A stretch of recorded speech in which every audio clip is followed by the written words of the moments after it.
Welcome everybody, and my name's Mish Daniel from Mish Daniel Commercial, and I'd like to introduce you to Peter Hermann. Now, Peter Hermann is a financial strategist, and the thing I love about speaking to Peter Hermann is all his finance he does is thinking outside of the box. So there's some very interesting topics that we're going to be covering today and in future sessions. So Peter, firstly, just to start out, thank you very much for joining me. Thank you for the invitation.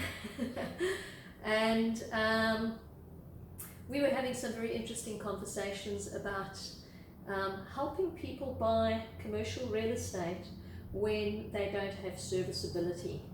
And you came up with some very good ideas and some ways of solving those problems. That's correct, yes. There's always three things they look for. They're the three C's: cash, collateral and character, and you usually need at least two of those to make something work. So serviceability is the cash component.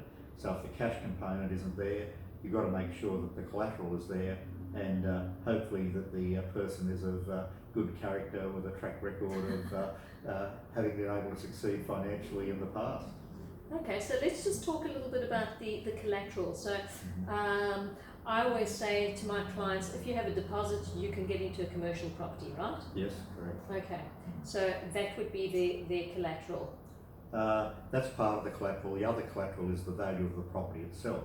Okay. And if you've got a property, say you want to buy a property, it's worth $5 million and you can get it for $2.5 million, then you will find people who will lend against it if it's a commercial property. You may not have the serviceability, but they know that the asset is there and it's worth it. So that's what they're lending against, not against your cash that you can afford to service it, but they're lending solely against the fact that if it falls over, they know that if they've got a fire starter, they'll get their money back. Okay, and in terms of the lease in a property, let's say for that sort of, would they look at the lease, or are we talking about vacant property or tenanted property? It depends. All of these decisions are usually made on a case-by-case basis, so there are certain guidelines. Yeah. If you've got a tenant in there, then the rent is factored in. They look at the length of the lease, factors like that. Now, if it will service off the rental income, and bear in mind, they won't allow 100% of the rental income. They factor in the rates, the insurance, all the other outgoings and things like that. But if there's enough net income left after the rent has been paid, then they will allow it in serviceability. And sometimes that means instead of lending you 65% of the value of the property, they may be willing to lend you 40% of the value of the property. Okay, so what we often do is we look at 7% yielding properties because we're looking at cash flow properties. And a lot of people ask me the difference between lease doc, no doc, or low doc. Can you explain just for our listeners the difference of those three categories? Sure. In the residential space, low doc loans are almost non-existent. You've got to give so much other evidence that's not, that's not part of the normal thing they can find out about you anyway. It's the same thing though with a commercial property. It really comes back to the value of the property. As I said, it goes back to the three C's. You've got to demonstrate that the collateral is there, the property has enough value, or you've got to demonstrate that you've got an exit strategy. For example, you may not have a regular income. You might want to buy this property, you might need to borrow $1 million, it might be worth say 1.5, but you also own $2.5 million worth of other unencumbered property. So what they're going to do, they will take that other property as security because they know if this one falls over, there's more than enough left in the other properties for them to take. And trust me, if it comes down to it, take it, they will. I have no doubt. So it's really important to do your due diligence and to make sure that what you're getting into, you're going to, as Peter says, exit strategies. Yeah. So that would be on a no doc. Yeah, there's got to be some documentation, but it comes down to, lenders have a really simple question. How are we going to get our money back? You're either going to pay our money back, or what if you can't pay it back? How do we get our money back? Can we sell this property? Well, not enough. Okay, do you have other property? There's somebody else who's willing to go a guarantor. But it all comes down to, as they found out the hard way after the GFC, you really need to know for sure how you are going to get your money back. Okay, so again, and you've heard me nailing on about due diligence, and in the commercial space, we do due diligence on 3 areas, and one would be the tenants themselves, one would be the building themselves, and the other one would be on the surrounding, so the structure of the building as well as the surrounding, and also gentrification that's happening in the area. And I think when they do their valuations, they probably look at the same thing. And I know from a lending point of view, I kind of feel that the lenders are saying the more skin you put in the game, the more they're prepared to put in the game, right? Exactly. And I mean that comes down to primarily commercial reality, but it also applies to the character aspect of it. Like I've done development finance, and the fact that somebody who's a developer is willing to scrounge up, a couple of $100,000 of their own money with great difficulty and put it in. It's not so much the size of the amount of money they put in, though it is part of that, but it shows the extent of commitment they have. They put some genuine skin in the game. Mm-hmm. But you're also right about, and what people need to do when you look at a property, you've got to put yourself in everybody else's headspace.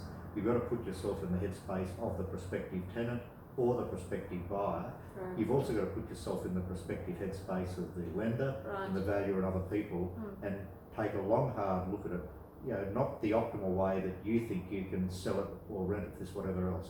Look at it as the way they would look at it, which is often very pessimistically.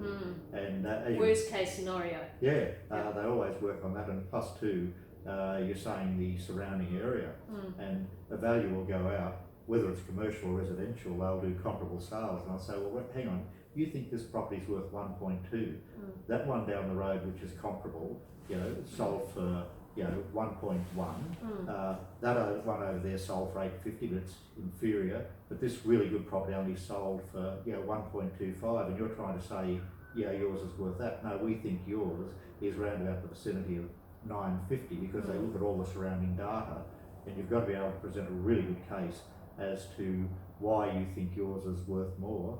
And sometimes you just got to accept the fact that maybe you got it wrong. Absolutely, and sometimes we do get it wrong.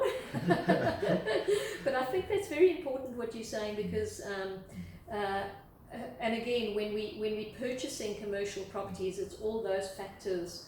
And I know when I'm coaching students, I always say, go and have a look at what the comparable sales are, what the rental sales are, what the rents per square meters are, and do that comparison so that you know that you are basically getting that property at a market related price, and that your rentals are market related, whether it be slightly up or slightly down, and that of course is bearing on the sale, on the price, and various different factors. Yeah, and that raises another important point too, Mish, and that is that when you do your comparable sales, don't just look at the last 3 or 6 months. Yep. Go back over 12 months, even with residential property, and much longer for commercial, because generally it's slower moving, because you not only want to know what it's worth now, you want to know, is the market going up or down?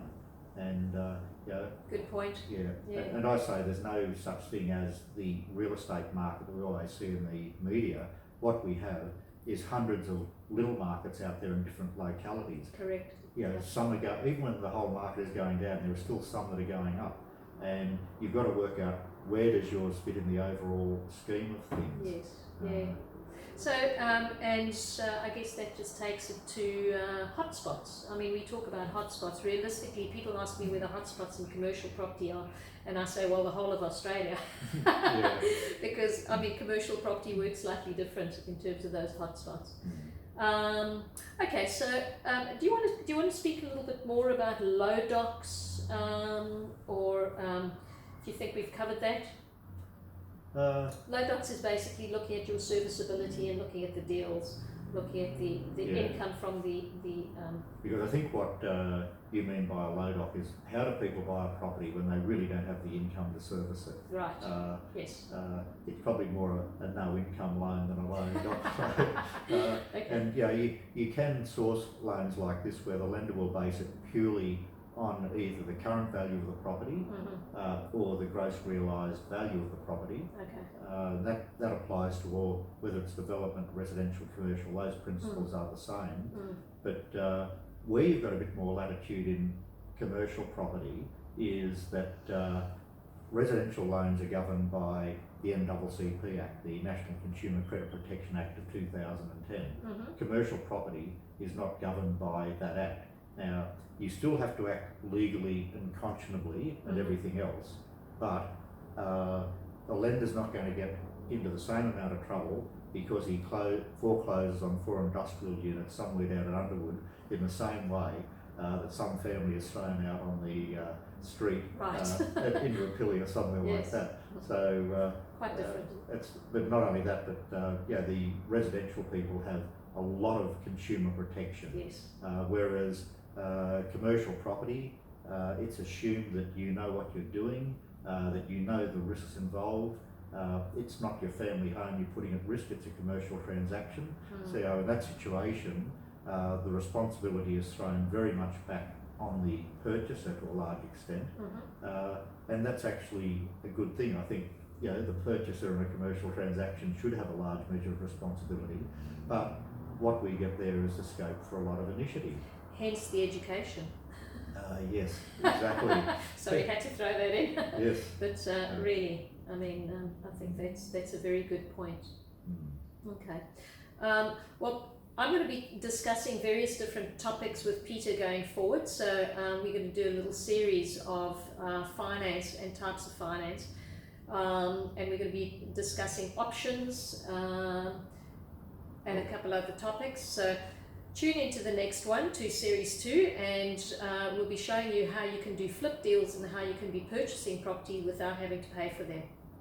Thank you, Peter. Thank you, Mick. For joining me, and tune into the next one.